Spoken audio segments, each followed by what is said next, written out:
Today on the show, we tell you a story, but it's not one the Jedi would tell.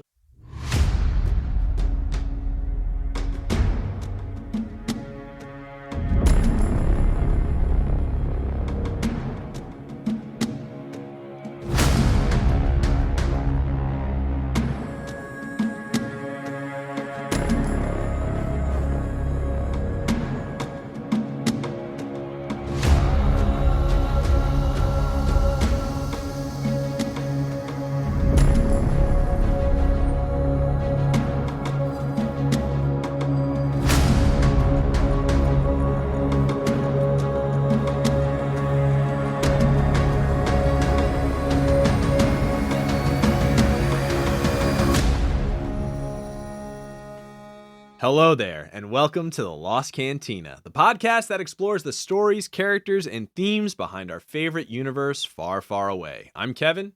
I'm Jaden. I'm Connor. And today we are here with the finale of The Acolyte, a show that has had a lot of stuff talked about it, a lot of issues, a lot of cool stuff, and we're finally at the end, and we got a little bit of a hint of where this story was leading up to and where it could continue if it does. Yeah, this show has been a ride, both watching it and also the discourse around it. Both. Oh my god. Yeah, both in universe and out of the universe. It's been a ride. Lots been said. The finale was interesting. I think going into it last episode, I think we all were in agreement that there's quite a few loose ends that they're gonna have to tie up here, and this finale I think covered a lot of ground, teased a few things. It definitely set up a season 2 that personally I hope we get. I'd like to see some follow up on this. A lot happened. Yeah, now we need it, especially for our little cameo that we get that we'll discuss. But yeah, I would say there are some issues with it we've discussed already, and I would say that I they still stand. But I will say, what did I tell you? The finale was going to probably be badass, but it doesn't necessarily excuse the rest of the show. I actually have people that have not watched it yet, and they were like, "Oh, I was waiting for it to finish so I can watch it." And I have told people to watch it in the order of episode 1, 2, 4, and then 3, because when I remember when all that happened, we were all like, "Hey, it would have been a better flashback if it happened right after Kamir shows up, right, to fight everybody." But also, you get more time with the main characters. The characters, yeah, because you don't care about them. It's interrupted. Yeah, it's interrupted too early, and if we can watch 3 episodes with all of them, then it has a little bit more impact to get more time with them. It doesn't feel as rushed. It doesn't feel like we're missing as much time. So I think the order to watch Acolyte in is definitely episode 1, 2, 4, and then 3. But before we get into the episode, we're going to do a little bit of housekeeping. You can reach us at the lostcantinapod@gmail.com. Email us. Let us know what you think about this show. Let us know what you think about the stuff coming up, because there's a lot of stuff now coming up. And also you can check us on all the socials at the Lost Cantina. We are posting some more videos on the TikTok, as long as it's still in the United States. Let us know what you think of all of our little quips and stuff. We might end up having some social only videos, some quick little social videos for you too on there. So be on the lookout on Instagram too. But yeah, so if you have not watched the show, if you have not watched this episode specifically, do that, because there are some pretty intense spoilers for this episode. There's a 13-second clip in this episode that I think makes the whole series, makes the episode. It changes the whole It was really game. funny how that the scene we're going to talk about later, but that how it made everyone lean forward in their chair and lock in. Yeah. So we're gonna jump into episode 8 of the season finale. Be warned, this obviously will be a spoiler-heavy discussion. So if you have not caught up with the Acolyte yet, if you have not finished this episode yet, this is your spoiler warning, and we will dive in soon. But first, a quick break to hear from our sponsors. We'll be right back. So stick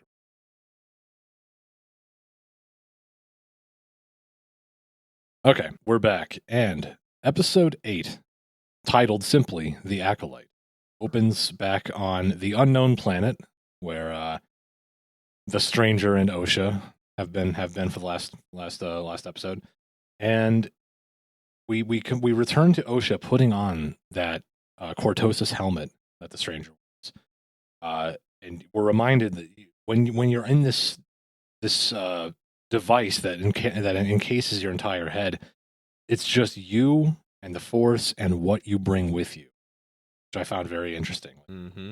It reminds me of like Dagobah when Luke goes into that tree for that final test, and it's you, Force, and what you bring with you. And so she's basically isolated in this helmet, and she starts to manifest a Force ability so powerful that she even starts to overpower Amir, the stranger. Like she starts to basically Force choke him, and she's it's, radiating outside of the helmet, well, like all of her emotions yeah, and Force abilities radiate. Because the whole thing is that it suppresses, your emotion to give you a better connection to the Force. And this, like, it turned up to 11. Like Kamir's eyes went black. Like he dropped to his knees. Like he was right, starts possessing him. Almost. like doing he's, what like, fighting what her too. mom did to Right. Torben. Yeah. That's right. And so while that's happening, OSHA is seeing a Force vision. It's like a premonition, maybe. Yep. Something like a dream of what she sees is May, it appears, killing Soul. So she's getting like this vision of the future. Like, oh, May is going to kill Soul if I don't stop her. It's kind of like what she takes away from that. Mm-hmm. And of course, she says to Kimir, she's like, the future isn't fixed. And that's the thing about visions in Star Wars is they're never what they appear.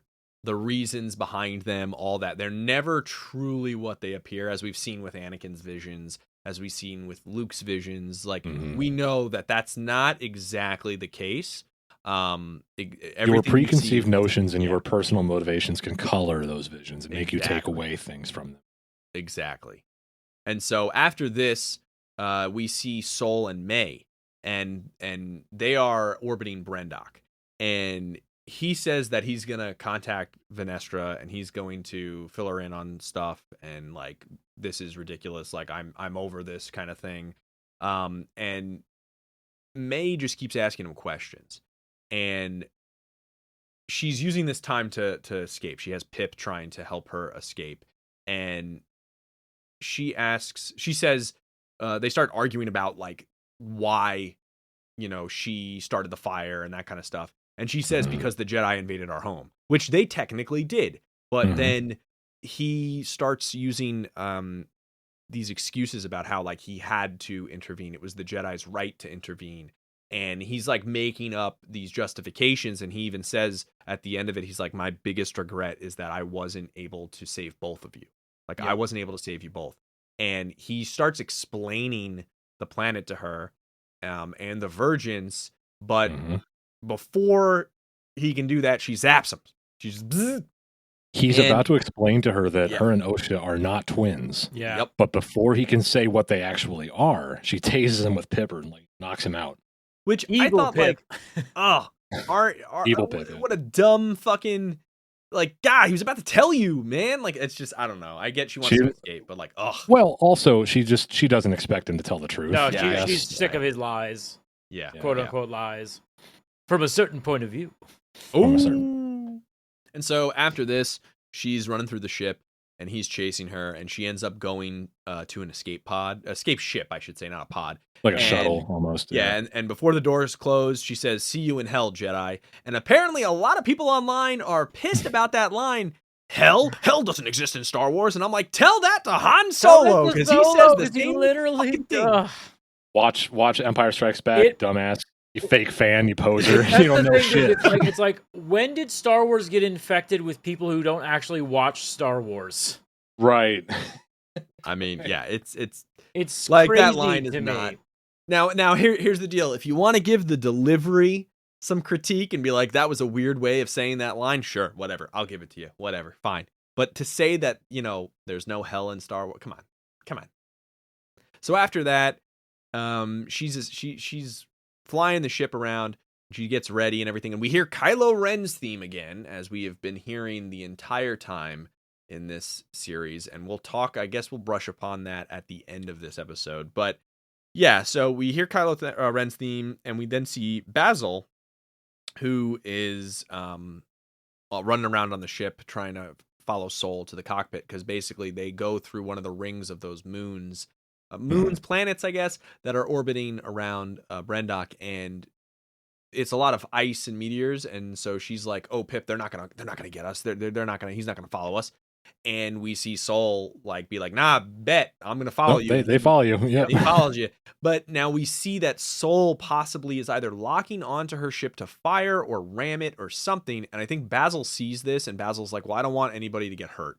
And Basil, this is my interpretation. Basil sees this, yeah. And then Basil, basically right before Soul's about to either ram her, shoot her down, or whatever, Basil sabotages the ship, and Soul's like, "What the hell?" And Basil runs away. A lot of people were pissed about that. They were like, "Oh no, Basil is sabotaging. He's actually a bad guy." And I'm like, no, I think he just doesn't want people to get killed anymore. I think he's over death. I was so pissed. I was in that camp, dude. I was so mad at Basil. I was like, come on, dude. This doesn't concern you. Like, he's not trying to kill her. Stop. What are you doing?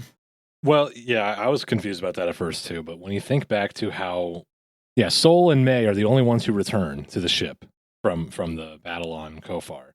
And from Basil's perspective, he still doesn't know what happened. He doesn't know about Chimera showing up and killing everyone. All he sees is, Soul and May have this cat and mouse game. He knows something's up with May. He knows that that's not OSHA. But then he sees May try to answer the radio and Soul stun her. And so as far as Basil's concerned, both of these people are sus as fuck, and he doesn't know what's going on. He doesn't really trust either of them. Yeah. And I guess, to Kevin's point, he just sees he sees Soul lock on to the escape shuttle, so he thinks maybe Soul's about to shoot her down. So he's just kind of doing what he can in the moment. For the record, I never got the vibe that he was going to shoot her down. I assumed it was either a ram or tractor beam or something. Yeah, tractor beam or something. It's got to have been. Yeah, I thought so too. Because it'd be very fucking weird for him to be like, "I want to tell you what's going on." Yeah. After I kill you. Yeah. Well, so Basil's definitely a bystander caught up in all this and just kind of figuring shit out. And I will say one line in this, because May gets her shit together in the ship, and she is flying it through the ring, and she's going to land on the planet, crash land. But she says one thing that got me annoyed, where I was like, why'd you do that? It was clearly done in ADR, and I was like, why is this happening? She says, brace yourself, Pip. And I'm like, why? Yeah, Pip is literally buckled, plugged into the console of the shuttle. What's this fucking droid gonna do who can't even fucking move? The droid couldn't be more braced. It was literally plugged into the console. Yeah. So that was silly. I gotta say this. The writing part, we're gonna get into the thing. One of the things I don't like is that they keep trying these little things like that, where they're she's like, brace yourself, Pip. I'm like, oh, she's being nice to the droid. Oh, she must be a good person. No, she's a murderer. She's a killer. Yeah. And they keep there's a scene later on that does it way more egregiously that we'll talk about, and I will explain my anger at that one too. But it's they're trying to make me like May, and I'm like, I don't care about May. Well, okay, so what this scene reminded me of, a silly line, but reminded me of Anakin in episode 1 in the Naboo fighter. I know we're in trouble, R2. Just hang on. Just hang on. Does R2 actually need to hang on when he's plugged into the fight? Yeah, so another goofy line didn't need to be there. It was just kind of a lighthearted thing. And of course, Anakin goes on to be a murderer too. He's also humanized as a child. So I don't know. It's kind of the swing between serious and goofy in a lot of Star Wars properties doesn't always make sense. Mm-hmm. But it's kind of consistent. It's usually there in some degree. It's usually oh, we're gonna be irreverent and flippant, and then we're gonna get deep and mature. Kind of not always consistent. I will say I thought our ship was really fucking cool. I'm curious about Jaden what you thought about it, because I thought it was a dope ship. Whoever I don't know. I should look up who they have, because I know they probably have someone who's designing standardized ships across the board at Lucasfilm, I assume. And whoever it is doing a great job, because the new ships they've entered, the only ship that I have not liked that they've introduced since Disney took over were those stupid bombers from Last Jedi. Those are the only ships that I have. Every other ship that I've seen I've been like, those are cool. Yeah. Like Yeah. the starfighters from Acolyte, the ones that look like Mustangs. Mhm. Those things were so cool. I wish we saw more. I wish we saw Jedi vectors in this show. Ooh. Oh, yeah. Vectors are, of course, the standard issue Jedi Order starfighter that Jedi of the High Republic era use, and the artwork on those things show them as so sleek and awesome looking. I wish we saw them on the show, but unfortunately, Well, even though it's a dope ship, she crash lands it. And so she crash lands on Brendok, and Sol is obviously going to be following her. And now we go to Coruscant. And this, I think, is one of the more important scenes of the entire series. I know I texted Connor, I texted you, I was like, hey, let me know when you hear this dialogue. I wrote the whole thing down because I want to talk about it. Basically, Venestra is told that Senator Ravencourt is there. Senator Ravencourt has, we briefly touched upon it in the earlier episodes. There's an audit, an independent audit on the Jedi that is being brought up. And Ravencourt's the senator that brought it up. And we don't know too much about it. We just know that she's been dealing with this, like trying to make it not happen, and has been fighting it. And so Mog's like, oh, he's here. And she's like, you let him in the control room. Like, she's pissed. She's like, you let this person who's against us into our home, essentially. And it's a really good conversation because, one, it foreshadows 100 some odd years into the future for them, but it's also a lot of reinforcement on what we've been feeling about the Jedi in this era, and as well as how a lot of people view the Jedi in general sometimes. I if you guys don't mind, I'll read a little bit of it. Sure. But the first part is really interesting because the first part is he calls her out for running a murder investigation and not reporting it to the Senate. So he's like, hold on, you did not report something you're supposed to report. And she says that she wants to keep it's internal for the moment, which, one, right then and there, she just confirmed that, yes, she is doing this. Yeah. And I'm like, okay, your political savvy is so bad. She's just confirming everything for him. But then she lets it go to where she says, I have the authority to take independent action if there's no larger threat. And he says, how can you know there's no larger threat? And she said, all the victims were Jedi. And now she's confirmed that there's multiple victims. And he's just like, wait, there's multiple victims? And she's just like, you can see in her face, she's like, ah, fuck. She's like, shit, I didn't mean to. I shouldn't have said that. So, guys, if Venestra had no haters on this planet, that means Kevin is dead. Kevin will be the ultimate hater of Venestra. I really don't like her. I don't either. And her character is and here's the thing. Here's the thing. To be fair, I think we're supposed to like her. You're not. I know. I'm not supposed to like her, so I'm all for not liking her. I'm like, yeah, okay, cool. I'm not supposed to, and it continues throughout the episode as why I don't like her. But yeah, so he asks if a Jedi is the suspect, and so basically she just dismisses him, and she's like, okay, you can go, and he won't go. He's like, no, hold on a second, and he says, you don't like me. You think my campaign for an external review of the Jedi is a personal vendetta. Now, that I thought, like, okay, was he supposed to be a Jedi? Did he fail out? Like, what, I'm curious, why would it be a personal vendetta? What, did she do something to him? Like, what's going on? And she says, if you want my honest opinion, then yes. So she confirms it, like, yeah, man, I just think you don't like us. And what he says next is something that I think is really, really important in two aspects. So the first part, he says, good, here's mine. I think the Jedi are a massive system of unchecked power posing as a religion, a delusional cult that claims to control the uncontrollable. And her response is, we don't control the Force. So the first thing I view on this is, we have now talked multiple times here about how the Jedi have like a monopoly on the Force, right? And he's actually not talking about the Force, and I'll get into that next, but she automatically assumes it's the Force. Yeah. And so that's one of those things where it's like she's reinforcing that thing about the Jedi having a monopoly on the Force, right? Like, other groups shouldn't be allowed to have anything. Like, we are, like, he even says, an uncontrolled, like, group. Like, they're parading themselves as this, like, dominant force, dominant force in the universe that, is like the only way, right? And I think her confirming that by saying the Force automatically, it just shows that the Jedi their hubris has grown tremendously. Yes. It's very hard as someone who's very for police reform, to hear someone say this about the Jedi and go, ah, shit, you right. Damn. Yeah. I mean, yeah, it's very important dialogue because it definitely underpins like the importance of cooperation between an organization like the Jedi and an organization like the Senate. Like, if the Jedi were truly like, if they wanted to be above suspicion, they wanted to be the dispassionate defenders of peace and defenders of knowledge, who work hand in hand with the Republic to keep the peace, basically.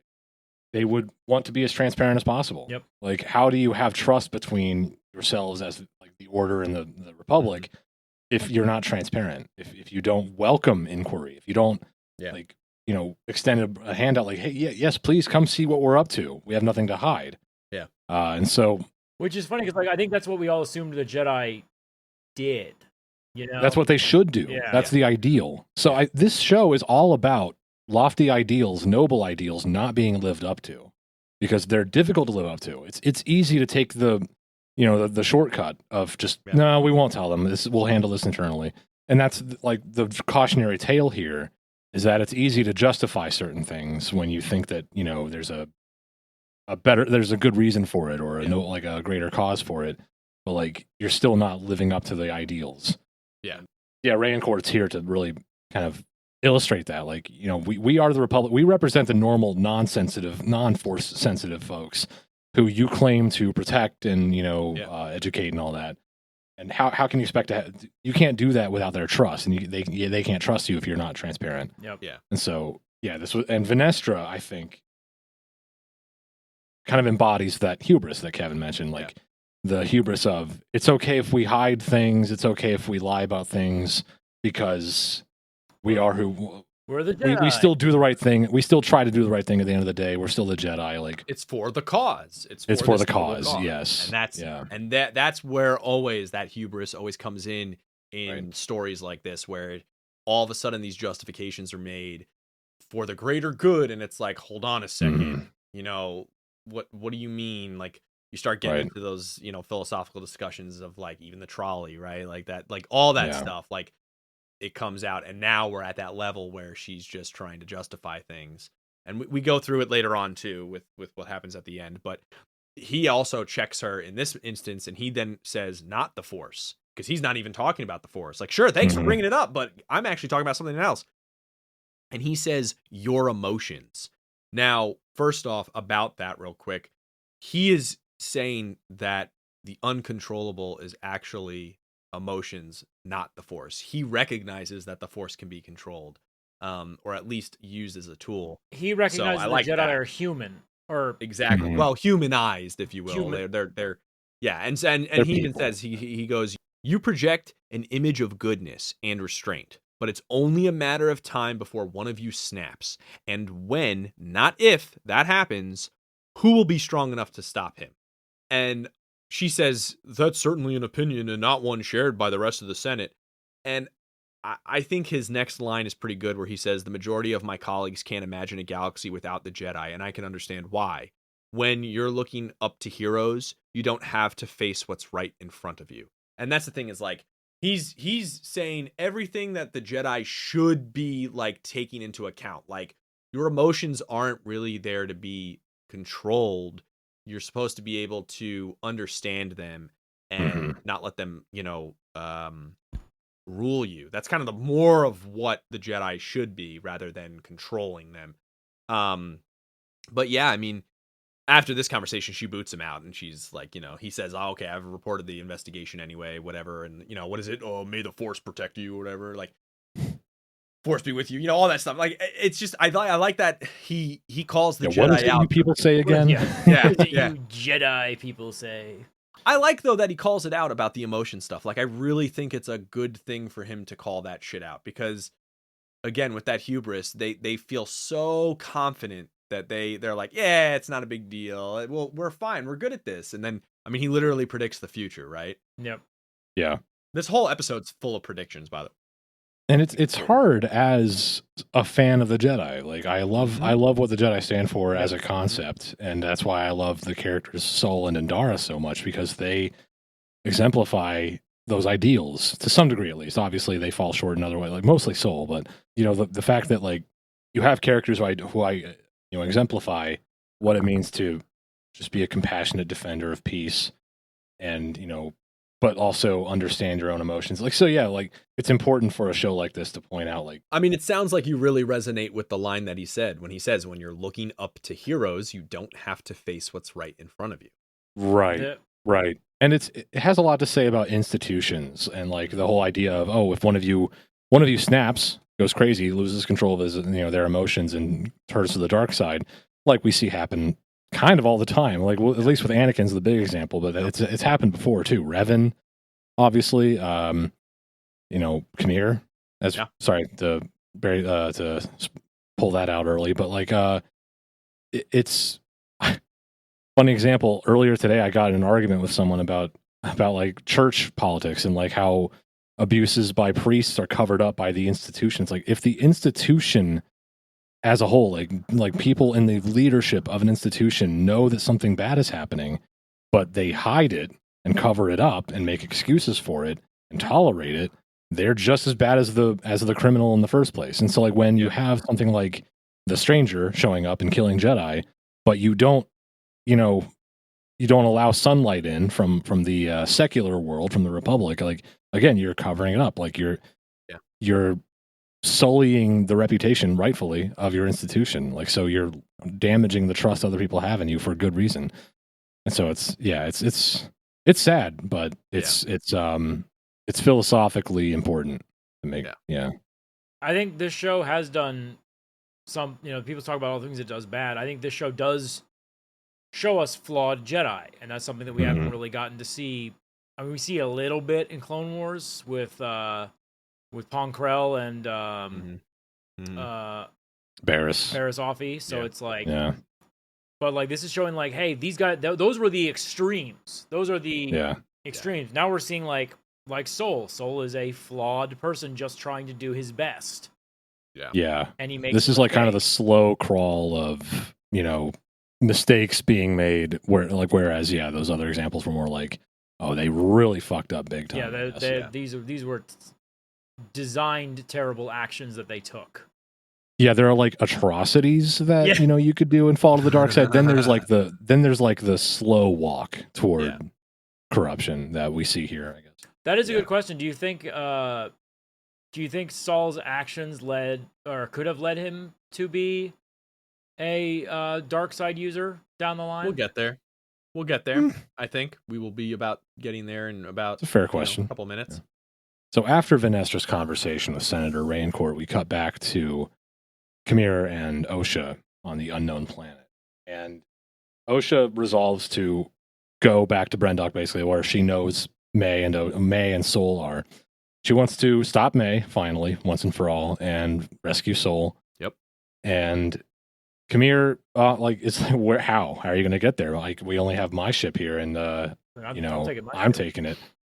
So yeah, it's kind of like, well, I guess you can come with me because I'm going there too. I want to get my acolyte back. I want to, follow May myself for my own reasons. Mm-hmm. And so they basically agree to a temporary alliance to go to Brendok together, essentially. But Kamir also makes the offer, like, well, hey, I can train you if you want. You can take May's place as my apprentice, basically, as my acolyte. And Osha refuses. She basically claims, I'm not my sister. You can't sway me like that. I don't have the burning need for revenge that she did. Yep. That's not me. Yeah.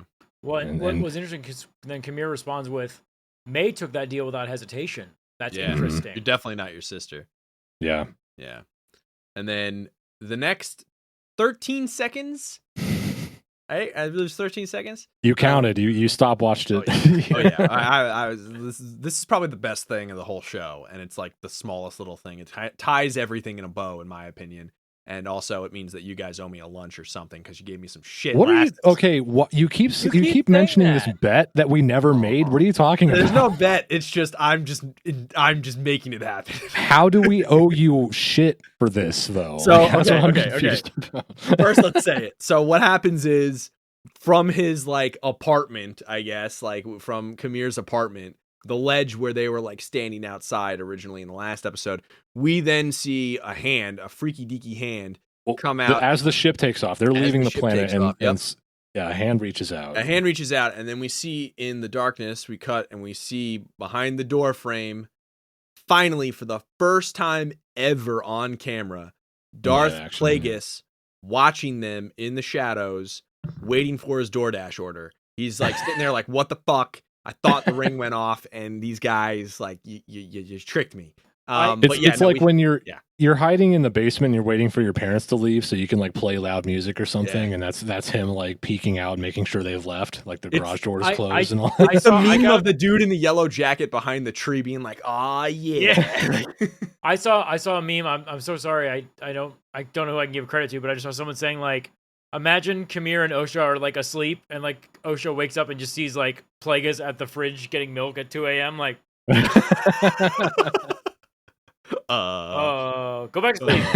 It's like, who the fuck are you? So to be entirely clear, we see Osha and Kamir leave together in Kamir's ship, and as they leave, they're observed by a face in the darkness. It's an alien, I believe what's called a Mune, a person from Munilist. That's no Mune.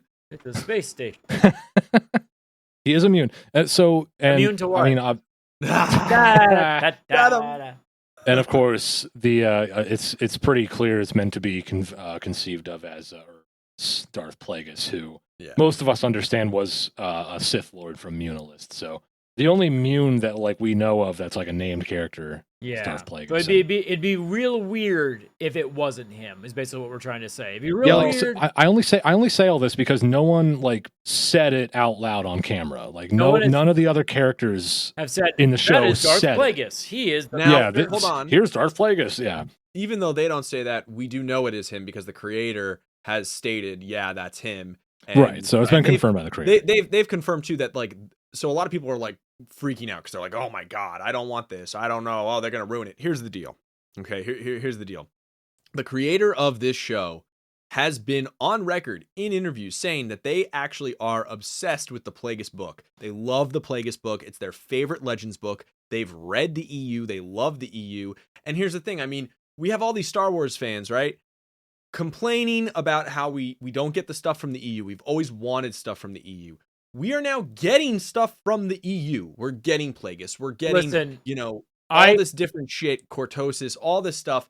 And people are pissed about it. And I'm like, you're getting what you want. Why are you fucking complaining? I was very skeptical of this show. And then I saw them give me a Cortosis helmet that a guy used to headbutt a lightsaber and shut it the fuck off. And I went, all right, they know canon. They know Legends. I'm back in. Like, that is some nuanced bullshit that you would not find if someone didn't know Star Wars. And I can say that for a fact because we're watching through the Halo show to do a season 2 recap. Even though that's canceled. Even though it's canceled, and I was very happy for like. Well, that just means we won't have to do a season 3. Yeah, damn right. So. But no, also like the EU thing. Like, tell me that a coven of lesbian space witches creating a person with the Force like doesn't fit so perfectly well with like EU books. Like, tell me that shit like that doesn't happen in EU books. Come on, man. Well, also the thing too is like with Plagueis now, everybody's complaining about like, oh my God, I thought Darth Plagueis was going to be able to do this on his own. He's copying. No, he's learning. That was the whole fucking point. He's learning. He's like right. Darth Plagueis the Wise. He's obsessed with learning as much as he can about the Force and life and knowledge and trying to stay alive as long as he can and all this other shit. Plagueis' whole thing is immortality. That's his whole goal. That's what technically it's every Sith's goal, but they suck at it. But that's what his whole thing is about. Is he's trying to learn from them. He's trying to understand what they did and do it better. He's like, oh, I understand Avergence now. I'm going to use Avergence to try to create life or keep my own. And that's what I meant by like the last episode talking about like how Anakin can be a response from Plagueis fucking around with Avergence and the imbalance of him staying alive too long or whatever you want to go with. This is now explaining Anakin. This is now trying to help fill in the gaps, even in the fucking prequel and sequel trilogy, both of them. Like, this is filling the gaps of the bullshit that we've been complaining about this whole time. And now we're finally getting a little bit of content to help us understand it. Granted, we shouldn't need that, but whatever, we're getting it, and people are pissed about it. And I'm like, what the fuck? It makes no sense. A lot of people just need things to be angry at. I know. I agree. But no, yeah, we it is basically implying that like Plagueis learning about the virgins creating Osha and May like kind of probably gives him the spark of an idea that like, oh, you can do that with a virgins. Like that's how. So yeah, like kind of getting the ball rolling. It's the dominoes are starting to fall over of experiments with the Force to preserve and create life, leading to Palpatine, Anakin, all that stuff. Yep. The other thing too you got to remember is that in the timeline where we're at, Plagueis is not the master. Plagueis is an apprentice. So Tenebrous is still the Sith Lord at this point? Tenebrous is still the Sith Lord. At this moment in time, he is still Sith Lord. Which is why one of the things that we saw was that Kamir says that his master likes to collect people. Well, he meant more of himself, but we don't know because he was referring to his master. True. But also, but if you look at the time, May thought he was talking about himself, basically. Yeah. Like he was referring to the stranger. But also now, if you think about it, it's one of those things where we're getting to the point of like clones, right? In cloning people with the Force, talking about how Palpatine was trying to clone himself, talking about all the stuff that we're leading up to also with, Heir to the Empire, right? We're talking about that. So what's a Virgins is going to help that, right? Like a Virgins is something that's going to help with this situation. So maybe that's the reason why Palpatine kept failing with his clones. He didn't understand that, I need a Virgins to do that. And that's why all his clones kept failing. Like all that shit. Like this is adding a lot of context. Just that fucking 13-second clip is adding so much context to this show as well as the whole entirety of Star Wars. Yeah. This was huge. Yeah. Sure. So after this, we go to Brendok and we see Sol has now landed on the planet and he turns on his transponder. He hesitates, but he does it. He turns it on and he steps on the planet and he uses the Force to find May. He's like, figures out a general area. I find it interesting because we see this later on too. It's like they have to step on the planet almost to like actually sense others who are on the planet. I found that interesting. Well, it's probably the physical connection with the planet itself. Yeah. He leaves Basil on the ship, and Basil's like, "What the fuck's happening? This guy's just leaving." Dude, I'm leaving Basil on the ship too. You kidding me? Guy's a liability at this point. Hell yeah! And so, as soon as this happened, Vanestra is told that he turns on his communications, and she's already talking to somebody in the office, and she's interrupted, and obviously it's about the audit. But it's a little sus because we don't get too much of the conversation, but we're meant to hear like the end tip of the conversation. But she's like, okay. We know where Sol is. He's on Brendok. She's like, okay, great. And so she tells Mog, gather as many knights as you can without raising alarm. And he's like, oh, well, okay. Like, what do you expect to happen? A conflict? And she's like, no, a resolution. And like, she's like, okay, this is going to come to an end finally.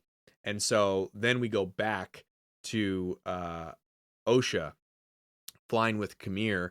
And we see those two moons. By the way, I noticed this. Star Wars always has two suns, right? We always have that kind of like thought process of two suns, like in all the like shots for the original trilogy. We have two moons in this one, which I thought was kind of interesting.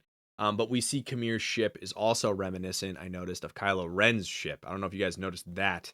It looked to me more like it looked like Darth Maul's Sith Scimitar. That's what I was going to say. Yeah, that also is what I thought. All three of those ships actually. It's interesting. The Sith have the same aesthetics look to them. There's a bit of a lineage to their designs. Yeah. Which I mean, I make that joke, but also like it could very well be that they just know of a shipyard that will sell them spooky. They basically have a hot topic for Sith that they know will sell them edgy edgelord ships. I also thought it was funny how like Kamir's ship has two cockpits that are just separated by the entire fuselage. So like they're just like a cloud car from Bespin, just like I'm over here, you're over there. Yeah, right. In the same. What's that? Oh god, it's that World War II airplane that had that. We see he's trying to talk to her, and we see her turn his cockpit off, which is actually kind of cool too, because you can then see his cockpit more while he just sits there. It's not lit up. I thought the colors were interesting. Like it looked old as shit. It looked like an old 1970s, like, version of a cockpit, like what they would think like a futuristic cockpit would look like. I thought it was kind of cool. So he's trying to talk to her, and she's like, hey, we're gonna land over here. And Soul watches them land, and he goes to the exact spot where he killed their mother. And he's hanging out there, and he's kind of reliving the whole thing, all of a sudden having visions. Because I think I have a feeling that this planet, because there's a Vergence there, the Force is very strong, and it like amplifies people's Force abilities, whether it be like, you know, to relive memories of emotions and that kind of stuff in the moment, like where you're at. Or also maybe it holds on to the heavy emotional, like, you know, events. But he's kind of reliving this stuff, and he's calling out to May constantly. And so when Osha shows up to the facility, she's like, okay, I'm gonna fix the elevator, and we're gonna go back up there, and that's the only way in the facility unless you want to climb. And it's funny because Kamir, we hear his voice, and he just says, are you sure? But it's like in the Force, and he like disappears. Everybody's Batmaning in this fucking episode, by the way. Everybody just disappears. And so he's gone. And then now we go back. There's a lot of back and forth between the next couple scenes. Soul's walking through the whole facility. He walks to the bridge where the girls fell, and then all of a sudden you start hearing the chanting from the witches, and I believe he's hearing it. I think we can understand because he starts getting spooked, and he like runs away, and then like right away this is the site of his greatest failure, by the way. Yeah, this is his greatest failure, and he's haunted by it. And I think he's letting his emotions out. I do think that in this whole section of the episode, I think this is when he would turn to the dark side. I actually think this would be an instance where he could turn, because of the fear. What happens is basically May comes up out of the pit, and she's walking around, and she finds their old bedroom, and she's walking in there, and then we get our hallway fight. We see Kamir show up while Soul is in the hallway, and they start going at it. And it goes from a hallway fight to a bridge fight to back to the courtyard. It's a really cool fucking fight. I'm surprised the bridge didn't fall apart when the lightsabers kept going through it, but I don't. Star Wars, I don't know. This is again like the fight choreography on this. This person should be in charge of every Star Wars fight going forward. Phenomenal choreorography. It started becoming a Matrix fight too. It was fucking sick. Like there's that. I mean, it's later on in the fight, but we'll just talk about the fight now, I guess. Just a dope fight. When Soul drops down from the bridge backwards and like floats down to the ground while Kamir dives at him forward, I was like, oh, it's so cool, because they floated at the same pace too. Like they kept time with each other to make sure neither one had an advantage. It was almost like they were just moving arenas. They were like, all right, we're done with the bridge fight. Now we're gonna go to the ground. Yeah.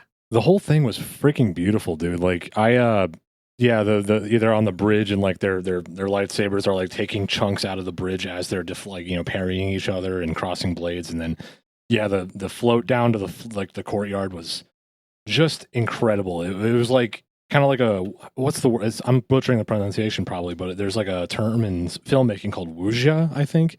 Okay. Wuxia. It's a Chinese film technique, wuxia, which obviously heavily popularized by Crouching Tiger, Hidden Dragon. Yeah. And it was so fucking cool here. There was a tweet I saw where the clip of this fight, and the tweet was like, I keep seeing people calling Acolyte trash, and then the clip they're posting is just the fucking coolest fight you've ever seen. Right? What are we doing here? What are we all talking about here? How do you, I don't know. It's so good because you're like, man, I want to call this thing crap, but this fucking shit's so based. It was badass. It was, and the kick Soul does. Oh. Dude. Okay. So then, Soul finishes the fight by, Kamir pulls out his light dagger, which again, fucking cool as hell. So, I love that shit. That's the other thing. He's using a Shoto saber. Yeah. That is so Legends. That is something that Luke had. Yep. Yeah. That is such a Legends thing, man. I'm also just such a sucker for the long sword dirk sort of fight style. Combo, you have it's great. Long blade. You have your long blade for defending, and your short blade for getting in and stabbing and finding weak points. And so the fight was so fucking cool. He throws them at one point. He throws both his lightsabers at Soul, and Soul just turns his off, pockets it, and then just does a force repulse move that he knocks knocks away the blades, knocks away Kamir, ends the fight, knocks him on his ass. Fucking badass. It was so fucking cool, dude. So like I'll probably reiterate this later, but just generally where I'm at with this show is that for all of its problems, the fights completely save it for me. Yeah. Yeah. Like I'm a fan of this show if only because of the fight scenes. Like and like there's more than just the fight scenes that I like about this show, but like barring anything else, I'm good there. Like that's all I need.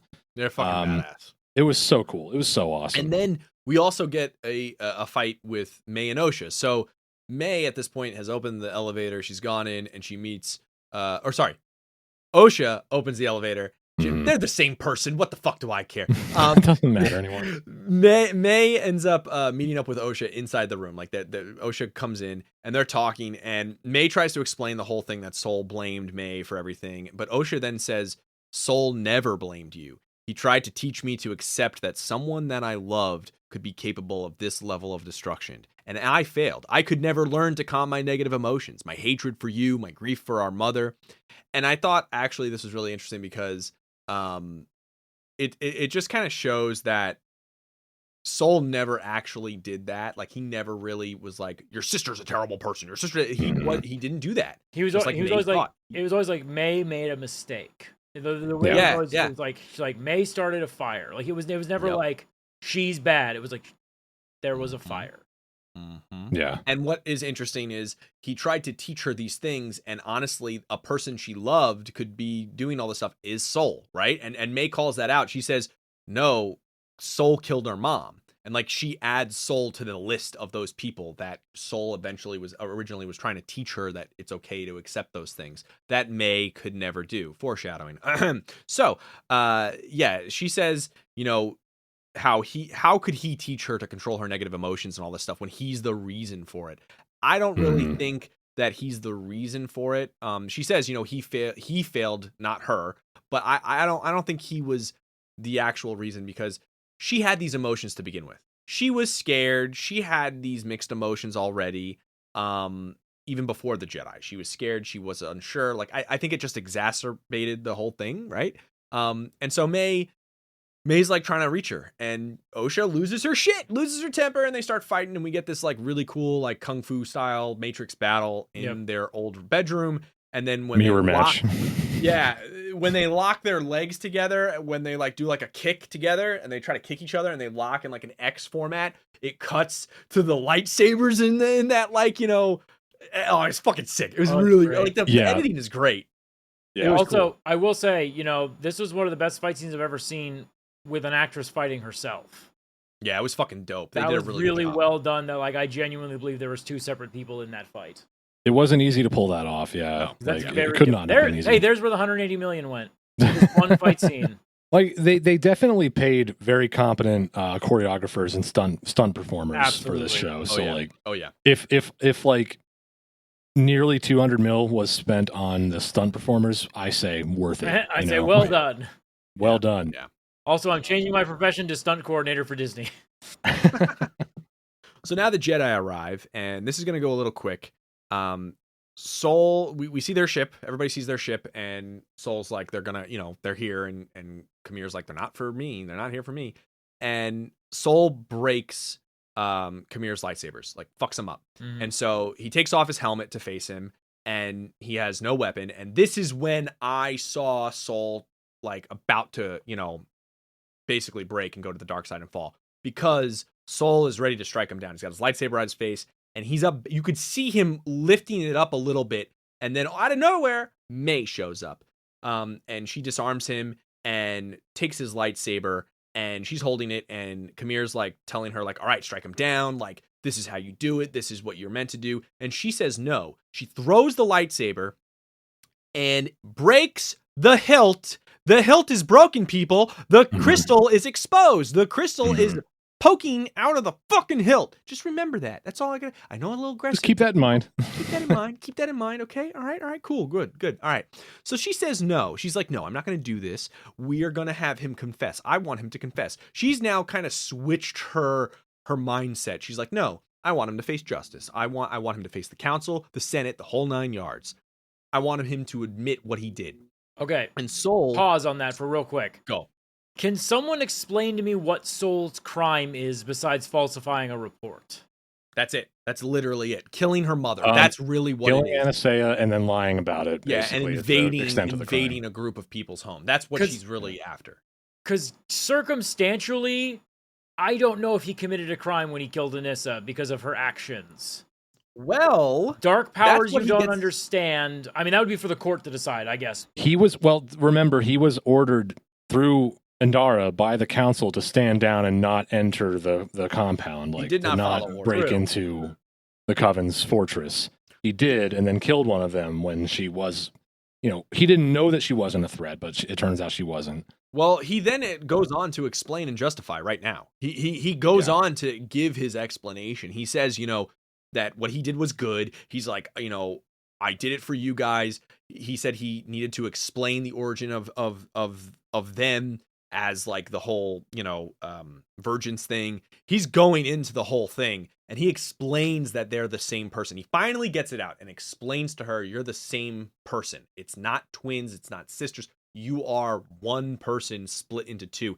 And we see Kamir standing there, and he is listening like very intently. He is taking notes. And we see Osha pick up the saber. And mind you, it's really interesting to see Osha and May with that whole fight and everything. They're wearing each other's clothes, Yeah, right? So they are like the complete opposite of what they were in the beginning. And that's the thing. Like, you can see as the show goes by, both of them are like at a crossroads, and then almost at like a virgins themselves. They're like passing each other. They eclipse each other. They Yeah. eclipse each other, and they start May starts getting more compassionate and not wanting to kill, and Osha starts getting more angry and letting it in. And so she picks up the saber. She walks over. I'll push back on you on that one a little bit. I haven't seen May's compassion yet, besides the whole hang on Pip. Well, no, she said she didn't want to kill him. She was like, I want him to face the stuff. Okay, okay. Osha's not there. That felt more selfish reason to not want to kill him. The old May would have just killed Soul, Yeah, but the the old new May May wants him to just answer for what he's done, Yeah, basically. okay. Yeah. Like, officially. And so Osha's standing there with the saber, and we see when she picks it up, we see it's broken again. So just don't forget that. But she May gets him to confess. She says, "Tell me what happened to you killed my mom," and he confesses in front of her. He doesn't know that Osha's behind him, and he confesses to everything. And so Osha then is standing there, and he turns around. He's like, "Oh shit!" And she confronts him. She's like, "Is that true?" And he's explaining why he did it. And he wanted to protect her no matter what. And before he says the reason why is because he loves her, he's like, "I love you. Like, you're it was like his kid, right? Like, he was like, there was something about you. Like, I love you." Yeah. And before he does finish his love, he starts choking, and she keeps saying, "Stop talking, stop talking." And he falls to his knees, and everybody is like, what the fuck? Everybody in that moment is freaked out. It's like the meme of everybody just looking around like, what? Eyes moving. They're like, what the fuck's going on? She's force choking him, and he's crying, and he says her name, and we see, again, we're getting spoon-fed this, by the way. We're getting shots upon shots, and Jaden, I will let you go off when it happens. We see the crystal from the blade is touching her hand. The exposed crystal is touching her hand, and we see all of a sudden some red going into that crystal, and it's like, oh, what's happening there? What do you mean? What's going on? And he's looking at her crying, and he says her name, and then he says, "It's okay." And like, he gets it. He understands what she's feeling right now. He's actually almost open to it. But I mean, I don't think he wants to die, but I think he's accepting, It's like, kind of accepting what she's. Yeah, it's kind of like do what you have to do. Yeah. Well, I think he's fine. He's receiving punishment for the guilt that he's felt all these years. Yep. And in that same area where he killed their mother, he drops and dies. She force chokes him and dies. And so everybody's just kind of like standing there staring and doesn't really know what to do. May starts to look a little relieved, but still a little like wary. And Kamir walks over, and he puts his hand on her shoulder as she's on the ground now. She's fallen to the ground because she's clearly upset. She's been crying too, like anger, sadness, all of that. She basically killed her dad. All of a sudden, she ignites the blade, and it's blue, and then turns red, and then blue, and then red, and she is bleeding the crystal. And now, Jaden, go off. All right, so there's a lot of people online saying they didn't understand how Osha could turn it red, but Anakin Skywalker and the Youngling Slayer 3000 didn't turn red. It stayed blue. So prior to 2005, bleeding a kyber crystal was not a thing. Mm-hmm. Prior to 2005, the Sith used synthetic crystals to create their lightsabers. They were manufactured crystals. Mm-hmm. And they kind of just went with the color they wanted. There's been different versions of like how Luke built his second lightsaber. The one version was that his was also a synthetic crystal that turned it green. Another version was that's Qui-Gon's kyber crystal that was put into his blade and activated it. And the meta explanation is that the blue lightsaber didn't show up well on the green screen when they were filming Return of the Jedi. Yes, that's the actual reason. That's literally why it was green, technically. Yeah. Sorry. And as we all know, Mace Windu's lightsaber is only purple because Samuel L. Jackson bullied George Lucas. Yep. Right. So kyber crystal bleeding is kind of new Star Wars. It's kind of new. It's kind of a new science. Yeah. And the explanation that I think would be the simplest is that the reason that Anakin's blade didn't bleed and turn red is because it was still sealed within the lightsaber itself. He didn't take it out. He wasn't making contact with it. He wasn't forcing it to turn. We've seen a bleed be done in Jedi Survivor. We watch it happen. The saber the hilt gets taken apart. The crystal is exposed, and the emotions, those negative emotions, are funneled into the crystal, and then the hilt is remade, like it's put back together. And in this instance, we've been spoon-fed so many shots to show that the actual hilt is broken, and the crystal is exposed, and the crystal is touching her hand, and like they've literally spoon-fed us so much fucking parts of it. I think it also has to do with. I'm sorry. Go ahead, Connor. I think it might also have to do with what you're going through at the time, like what the emotions are powering the bleed. Because, Osha and Dagan Gera, who bleeds his crystal in Jedi Survivor, he takes it's a gold kyber crystal, takes it out, he turns it red like right there, because he finds out that he felt betrayed by the other Jedi of the High Order. Osha felt betrayed by Soul. Whereas Anakin, when he was turning to the dark side, he was conflicted. He still had conflict in his mind. He was still thinking, "I'm still doing the right thing. Like, yes, I'm killing younglings, but I'm still like." In his mind, what he was doing did not matter because it was going to save Padme's life. He thought, no matter what I'm doing right now, the one I care about will live because of my actions. I am not. He was not in his mind. He was not committing atrocities. He was not doing evil acts because he was doing it out of love. There was no conflict in him. There was conflict in terms of like, this is bad, but in his brain he was like, nope, this is worth it because I'm saving Padme's life. It's the classic Eren Yeager, if you will. He wasn't trying to funnel those emotions into the crystal. That's a thing. Right. Like, she was accidentally funneling those because it was touching her, like, and it was exposed. Like, she wasn't going out of her way to do it. It was just happening. Right. But yeah, so it's a pretty emotional scene. It's actually done, I think, pretty well. Yeah.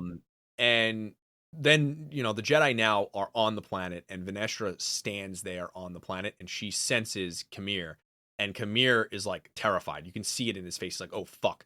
And I love this scene. It was like, great. Immediately, she steps foot on Brendock and just like a switch being flipped. She's like, just senses him immediately. He senses her immediately, and it's just like, I got chills. I was like, whoa, what the fuck's going on? His look was like, oh god, mom's here.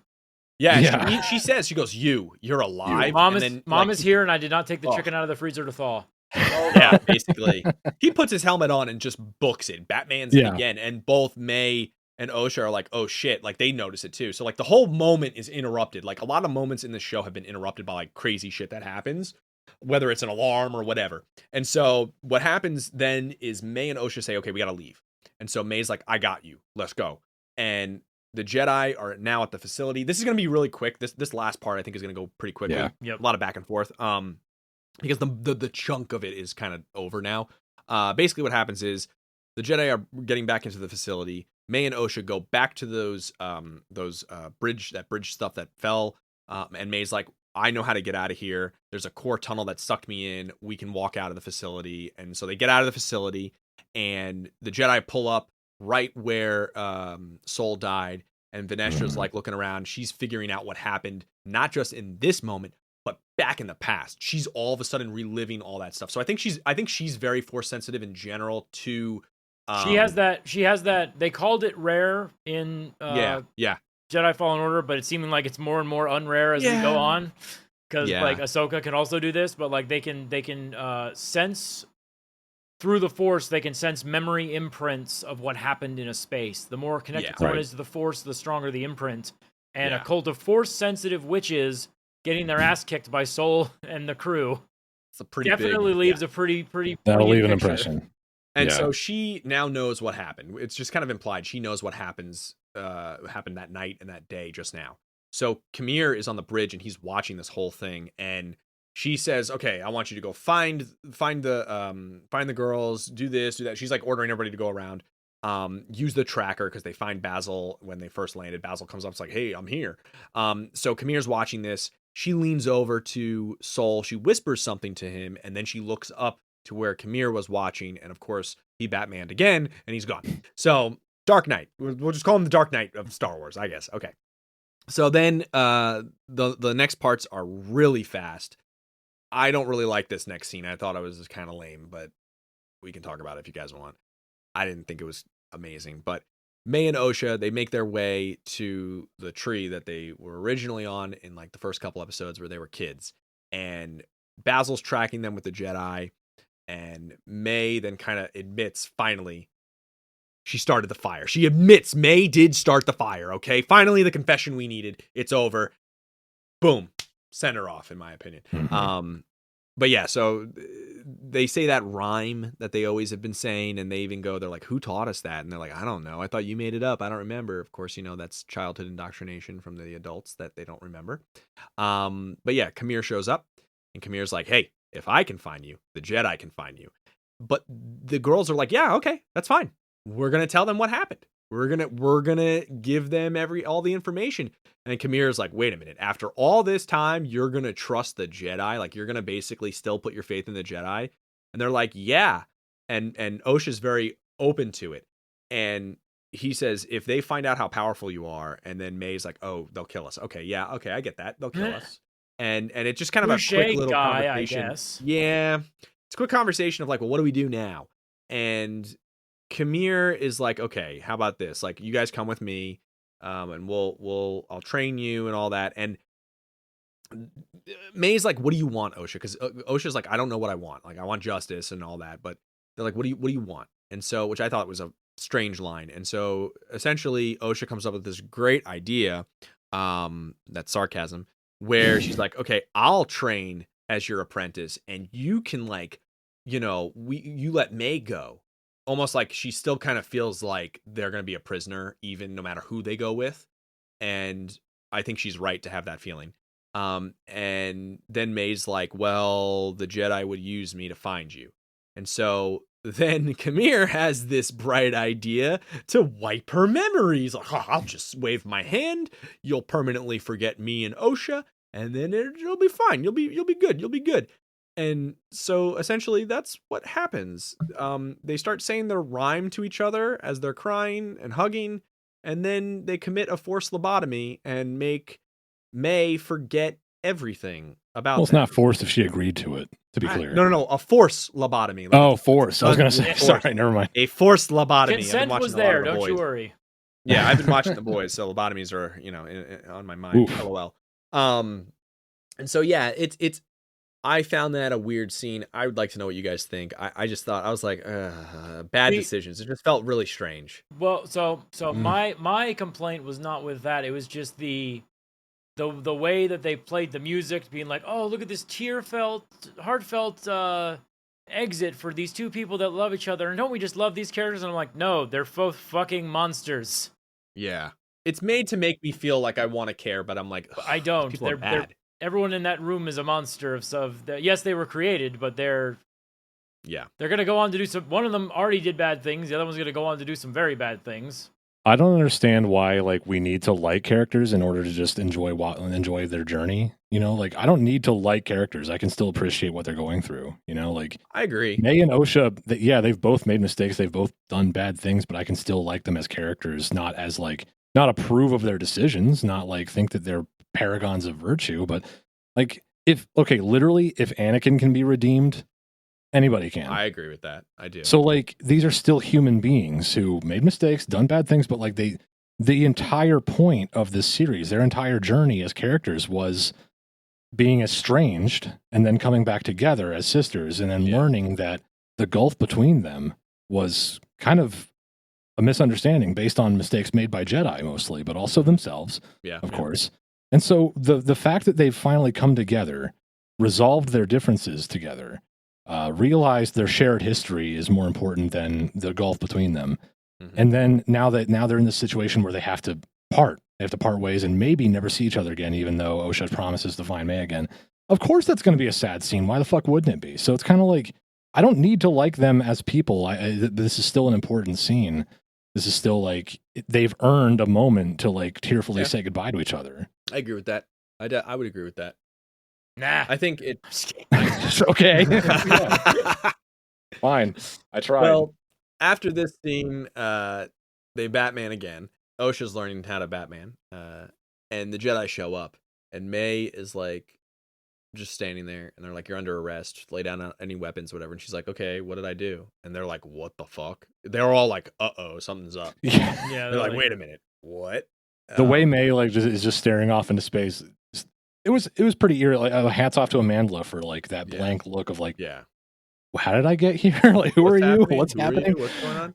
So then we get to Coruscant, and Venestra is wearing a very formal garb. They bring her in. They bring May in to speak to her in like her office or whatever. But I found the fact that she's wearing this like very like showy garb. It felt very materialistic, and it felt like added to what I thought earlier. You know, like the hubris of the like it's more showy. It's like I don't feel like the Jedi should be like wearing all this fancy shit. Like I understand the context later on why she's wearing it. It's to be very formal. It's like a formal meeting she goes to, but even then it felt too like showy. But basically what happens is she explains to May like what happened, and we find out that May is basically just an 8-year-old. Her last memories are from when she was 8, and she doesn't remember anything besides the fire, her mom dying, and her escaping and needing to find someone to tell. Damn. And it's talk about getting set back. Venestra explains what happened. She's like, your mom was killed by a Jedi, one of my really good friends, and she gives a good description of him. She says he was a kind, brilliant, and compassionate man, and he did a terrible thing. Granted, no again, lies detected so far. And then we get this back and forth of the scenes between her in the committee meeting now. That's why she's wearing this like more formal garb. She's explaining that what happened, but she instead is blaming it on Soul. She says, she doesn't give a lot of detail too. She doesn't give a lot of detail into what happened. She's just kind of briefly explaining it, and she blames it on Soul. And she's trying to cover it up even more, right? So that's the whole thing when people are saying, "Oh my God, the Sith has been, extinct for so long." Like I thought it's a cover up, dipshit. Like that's the whole point. That's literally the whole point. They even say it in the first couple episodes. That situation with the witches was a cover up. So now clearly she's doing a cover up herself. Like the entire reason Ki-Adi-Mundi was in the room and that at that moment was to be wrong. Yep. He was there to point. And don't illustrate. Oh, they're still in the dark, like 100 years later about this. And basically, we find out what she whispers to Soul. She says, "I'm sorry, my friend. Like, I personally don't think Soul's dead. I actually think he might be alive. I would. That's just me wishing because I love the character and I wish he didn't die. Same. I want to see more of him too. I really don't want him to be dead. I want him to just be excommunicated from the Jedi. And here's my issue. I think Soul should have stayed alive because what we are setting up, and we're getting ahead of ourselves a little bit, but like what we're setting up is a master going and chasing his wayward apprentice but it's Venestra going after Kamir, and I don't like Venestra as much I as don't I like like that either. Soul. So I'm like, Yeah, I agree. man, Yeah. this is not as interesting Yeah. because like we haven't had a full season. Granted, had we had a full season of watching Venestra, maybe I would be more into hearing Maybe. her story. Yeah. But like I had Yeah. Soul, Yeah. I've lost Soul, and I would prefer Well, to have my soul back. there you go. Yeah. We're gonna have to let Venestra Well, grow on us, maybe. I heard Soul spilling his soul was a bad idea. Spilling, yeah. But Confessions the were not senator good for the soul. That Yeah, that was it. That was it. So basically, the senator that was has addressed this audit, speaks to the chancellor, and he says, "I think in light of these events, Chancellor, I do not think we can wait for a full Senate vote. An external review of the Jedi must begin immediately." And she explains that it was done by one man, and that was it. One very flawed man, and that's it, and it's over. We don't need to do this. Like, that's just Lone trying to troublemaker. play politics and all that stuff. And that's, Yeah. again, I think the politics is part of the downfall of the Jedi always. It just seeps its way in there, and Of course, but we know why she's doing it. of course we know. Yeah. Yeah. Of course we know why. Right. And she says that she thinks he committed suicide. She says, "Oh, we found him where the atrocity happened. We think he committed suicide. He justified every, he was justifying it. He was very, very flawed." And we see her burning something. It's assumed his body in a Viking style funeral on the typical planet. Jedi funeral. I don't know. I hope it's not his body. I think it was just for show. That's just me hoping. But who knows? But Hope rhymes with cope for a reason, Kevin. Yeah, I know. How is Gojo doing? Yeah.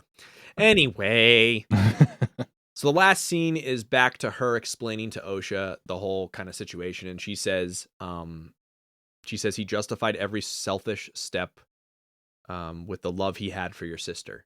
And I think that's kind of fucked because I don't necessarily see him as being selfish. I saw him as sacrificing a lot for her. I think it was a mixed bag personally, but I don't. I'll gently disagree because his decision to kind of follow Torben into the fortress and like not stop him and like kind of keep going and break in and like it was selfless and selfish at the same time. Like both can exist when you want to protect a child from what you're convinced is danger, but you're following through on that decision primarily because you yourself want, a relationship with this child as your apprentice, as your protege. Well, so like, it was a selfish decision made for selfless reasons, I guess. I like that. Actually, you guys, I want to talk about this because I thought of this. The big reason why Torben, he climbs the thing and Soul doesn't stop him. Remember what Indara told Soul? Indara said that she liked her Padawan to come to his own conclusions. So Soul might have thought he would be overreaching in that moment by stopping Torben. Guide him to find his own answers. Yeah, because he's like, oh no, I'm, because I mean, yes, there was that selfish part of him that was like, oh no, I want to save Osha too. But you could make an argument there where he was like, I was told to let this guy make his own mistakes. I'm just going to be there to cover him if it goes bad. Yeah, I can see it. Interesting. Which again leads me to being like, it's hard for me to say that Soul was a baddie because he was protecting. He has Torben's back because Torben was the one who went in there all guns blazing. It's like I'm just here to like try to keep the peace as much as possible. Oh shit, that lady's turning into smoke and absorbing a child. Yeah, I can see that. I again, that ability makes no sense in terms of if you've never seen it before. So I mean, you didn't know. It's scary. It's a freaky ability. I think the last part of this episode is pretty interesting, and it foreshadows a couple things too. We see Venestra explaining that she's going to make this right, but she needs her help. She needs May's help to find her apprentice that fell to the dark side kind of thing. And I think what's going to happen is she's going to try to train May as like her acolyte style. You know what I mean? I can see that happening. And then we see at the end, Kamir and Osha on the unknown planet again. In typical Star Wars fashion, we end with a sunset and they're holding hands and we see them and it goes to black. And then all of a sudden we see Venestra again. And it's like, what the fuck? I thought this was over. And then we see her walk into a room and go, Master, we need to discuss something. And it is Puppet Yoda. It's Yoda. It's distinctly Puppet Yoda. Just Right. Practical effects Yoda. Yep. Yeah, practical Yoda. And that's the end of the episode. I would say that's a mouthful, and I know I sped through it because it was a lot. This was a lot. Yeah. It was a lot at the end. I just wanted to say one thing about Vanestra's cover up, and just, I thought it was I thought it was communicated well that this was something that obviously she took no joy in doing. The way that she whispers to Soul's body, like, I'm sorry, because she's apologizing for what she knows she has to do in the future. Like, what I'm about to do is destroy your reputation. I'm about to slander you posthumously to save the order. Yeah, to save the order, to save like the institution we serve.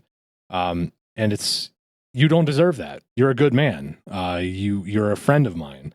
And you don't deserve what I'm about to say about you. Mm-hmm. And the way that she has to just sort of swallow all of that guilt and that pride, and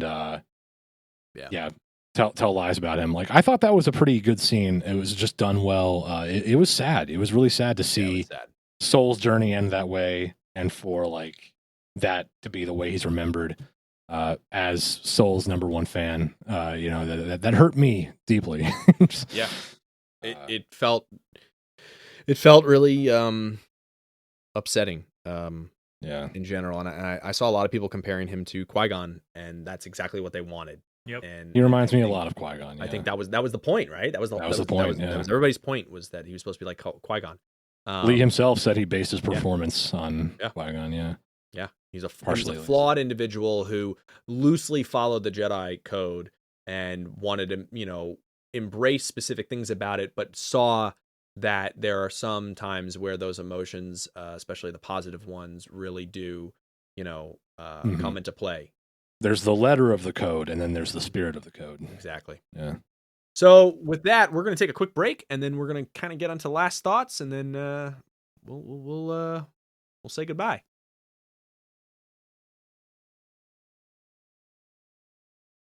All right, so we're back. So I would say, Connor, Jaden, what do y'all think? I mean, I've voiced my thoughts throughout this episode and throughout the series. I think that the fight scenes are incredible. I think there are one or two characters that I'm heavily invested in. I just don't think there is one character in the show that I'm like, oh my god, I want to know everything about this character, and that is Kamir. Yeah. Osha and May, they never grabbed me. They never hooked me in terms of like me.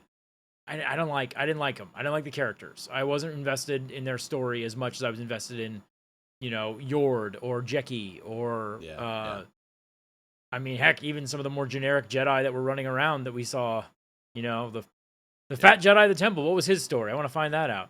Yeah. But no, like I like what we got. I don't know. I'm not sure how much I'm going to be invested in for season 2, because I don't know where we're going to go from here. But that might be part of the mystery of it. Maybe that'll hook me back in. But what we're left with, I'm not too thrilled with it. But at the same time, I think this was a very well done show, and I think it was very where we ended up. I think was pretty good. But I do think that I'm hoping season 2 jumps more. I said from the beginning we were like, hey, let's wait, let's hold judgment till the show is over. The show is now over. I have a much higher opinion of the show now than when I did when the first 2, 3, 4 episodes. That being said, it's not my favorite show that's come out for Disney with Star Wars. But damn, those fight scenes, they carry a lot of weight. And if we get more of that in season 2, I think that'll definitely raise its profile a lot more. I'd have to agree with all that. Yeah. No, I feel pretty similarly. On the whole, generally, like with the season behind us, I liked this show. I enjoyed the first season in general. There were some things. Yeah, I think we've laid out what could have been done better. I would agree that with the main characters being May and Osha as the main characters was a slight weak point. I want to say that I think Amanda Stenberg did a great job with a hard task. The hard task being playing two separate characters who are so close, so similar they're literally identical people, but just in different bodies, basically. Yeah. And she had to differentiate them. You know, as an actor, taking two different roles that have to be so different yet distinct. That's not easy. And so she had a tall order in front of her. And I think she did an admirable job. Like, her carrying the show, though, I'm not sure she carried the show. Like, No. I love her. She did a great job. She's a great actress, but like, it was rough watching her try to carry this show as the two leads, basically. Who really carried the show for me, obviously, was Lee Jung-jae as Soul. I think he absolutely crushed it. He did an amazing job. Learning English specifically for this part is admirable as well. But also, I just loved his character the most by far because he was so engaging to watch. I wanted to know more about like what happened in his past and why he does what he does, and just his demeanor and his presence in every episode. I really deeply enjoyed. And of course, Kamir was great. Manny Jacinto came out of nowhere and just stole the show. Absolutely. He did great. I loved seeing Carrie Ann Moss as Indara. I thought she was great too. She was like a high point for me as well. So no, there were some great performances. Some of them were like not exactly like carry the show caliber, but they were serviceable, I guess, mostly in Amanda's case. Like she did what she could with a hard task there. I think the writing for the characters of Soul and Kamir were actually more fleshed out than the rest. I think that's the thing is like May and Osha, I didn't think the writing was fleshed out enough for them. Some actors had better material to work with. Yeah. Definitely. Yeah. Overall, though, I would agree with both of you. Everything you guys said. I mean, I think the pacing was strange. I think that was the biggest issue was the pacing. I really think the pacing was odd, and I understand that hurt it a little bit. Like okay, so like everybody freaking out about specific like story beats and plot points, like, oh, this doesn't make sense, it breaks canon. Like, my take was like, I'm gonna let the show end to see how this breaks canon, because if they left it open, like, okay, I can understand. Like, let's complain about some stuff, but no. They wrapped it up. Clearly, at the end, it was wrapped up like, oh, it's a cover up. It's been a cover up this entire time. It's a cover up on top of a cover up, and like it was just like, I didn't think that the outrage obviously was blown up too much. It was over proportioned, and I just think like, let the fucking show finish, watch it, and then let's talk. And I think a lot of the excuses people had were like way overblown. I don't want to wait. I just want to be a problem. Yeah, that's pretty. Yeah. That's Absolutely. How it felt. And but other than that, I mean, I thought it was a good show. I thought the special effects, the production quality was pretty good. Overall, like the lightsaber fights was like top tier. I think the sets were great. I think the costumes were great. I thought the sound design was great. It was all there. It was all competent. Everything was competent to. Some elements stood out. Some elements were weaker. I agree with the pacing issues. I agree with some of the writing. But like. Yeah, dude, it was produced well. Like, it was definitely competently done. And so, Leslie, I know you're listening. I'm sure, like, why wouldn't you be? We're big deals here. Yeah, right. I applaud you personally. I think you did a good job with this show. I'm excited. I would be excited to see more. Again, I kind of share Jaden's concerns about Vanestra sort of like being the driving force of season 2 theoretically. But no, I would tune in and see where it goes. For sure. To illustrate the point for those of you listening at home, my concern is I've already seen something similar happen with Halo the games. In Halo, we had Halo 5 Guardians. Like, the whole plot of that game was they're like, here is this other character. We're going to have him hunt down the character you liked and cared about. And it's like, this is just Halo 2, but worse.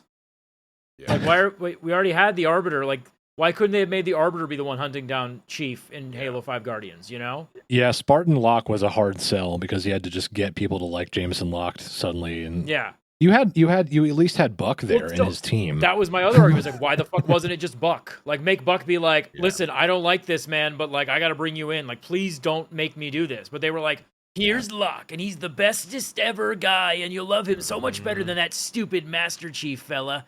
Wait, why does everyone hate him? Hold on, what? Where are you going? Yeah, it's weird. It's hard to make a 180. It's hard to try. It's when you. It's very hard to get people to like characters. Mm-hmm. So when you get a character that people like, don't remove them from a story unless you have a way better reason to replace them. And I just don't think they found that with Halo 5, and I'm worried that they're not going to find that with Venestra. Yeah, I would agree. So we'll see how it goes, hopefully. But no, I've been saying for weeks that the hate against the Acolyte is way overblown, and I think that 1,000%. Yeah, now that the season is wrapped up, I like why do so many people get so heated about like a mid to good show? Like not amazing, not terrible, like a show that's like depending on who you are, your mileage may vary. How much you enjoy it definitely varies, but like a mid to good to great even possibly show like shouldn't make so many people so fucking pressed. I don't get it. I really don't. People want to get mad at anything, and it's easy. Remember, I mean, think about it. It's Star Wars, right? It's easy to be angry. Star Wars fans fucking path. hate Star Wars. Yeah, that's the easy path. Okay, fucking hate Star Wars. Continues watching Star Wars. Easy to be negative. That's the whole point of the Jedi, right? It's a lot harder to not let those emotions. It's an easy road to walk. That's right. Yeah, so people just bitching and being negative. It's just too easy for them. It's easy to be a hater. Yeah, it's easy to be a hater. It's difficult to be an enjoyer, but being an enjoyer is really where it's at. That's where you find peace in life. There you go. Spoken like a true Jedi. I try. Spoken like a true Disney shill. Oh God. And with that, we thank you for listening to this episode. Be sure to rate and review us on Apple Podcasts, Spotify, wherever you get your content, and make sure to email us at thelostcantinepod@gmail.com. Follow us on the socials, the whole 9 yards. Thanks for listening. We'll catch you next time. Take care. Bye.